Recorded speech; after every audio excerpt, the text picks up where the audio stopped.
Bonjour, on fait le point sur la gestion diversifiée avec Jérôme Tavernier qui est le directeur de la gestion collective chez Vega IM. Jérôme, bonjour. Bonjour Bogdan. Vous allez bien? Très bien, merci. Alors, la gestion diversifiée, pourquoi est-ce qu'il faut s'y intéresser maintenant? On va dire que les épargnants, notamment les détenteurs de contrats en euros, sont aussi à la recherche d'une gestion active qui permette d'avoir des performances supérieures au rendement des emprunts d'État qui sont aujourd'hui historiquement bas.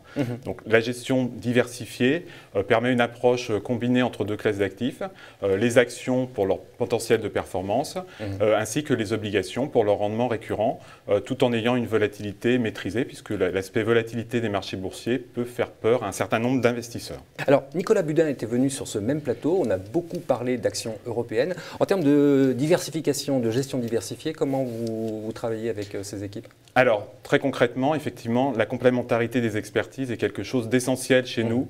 Elle se traduit par un dialogue permanent entre les gérants actions et les gérants taux pour optimiser en fait la construction des portefeuilles diversifiés.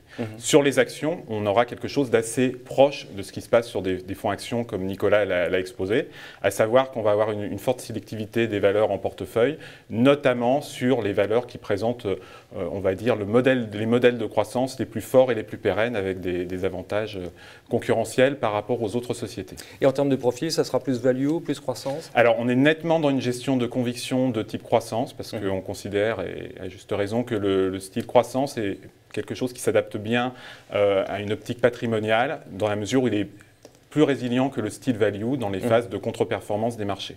Alors, Jérôme, vous en parlez bien, mais en termes de solutions produits, qu'est-ce que vous proposez? En termes de solutions produits, on pense que le fonds Elite 1818 au rendement qui fête ses 3 ans est particulièrement bien adapté à cette approche patrimoniale, tout simplement parce qu'il s'agit d'un fonds certes diversifié, mais à dominante obligataire, pouvant comprendre de 0 à 30% d'actions. Aujourd'hui, nous avons positionné le curseur action à 24%. Ah, c'est pas mal 24%, ça veut dire que vous êtes quand même optimiste là? Voilà, on est plutôt optimiste sur les marchés boursiers et on souhaite en bénéficier dans le cadre de ce fonds, y compris par les obligations d'ailleurs, puisque nous privilégions en fait les obligations privées pour bénéficier également, via cette classe d'actifs, de la performance des entreprises.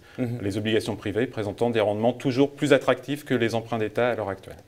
Et au niveau de la performance alors, qu'est-ce que ça? Alors la performance cumulée donc, sur 3 ans est de 24%. Donc pour être plus parlant, si on le ramène en performance annuelle, on est à 7,4% par an de performance, ce qui nous rend très satisfait de la gestion de ce fonds. 7,4% par an? Oui, voilà. C'est beaucoup plus qu'un fonds en euros là. Voilà, on prend plus de risques, mais on a une rentabilité supérieure. On pense que ça valide vraiment le process de complémentarité des expertises et aussi d'allocation dynamique, puisqu'on fera effectivement varier l'amplitude de la poche action entre 0 et 30%. Et en termes de vol? En termes de vol, voilà, c'est un autre sujet de satisfaction, puisque la vol reste maîtrisée, elle est à moins de 4% par an. Ah, c'est pas mal aussi. Jérôme, merci beaucoup. Merci Bogdan.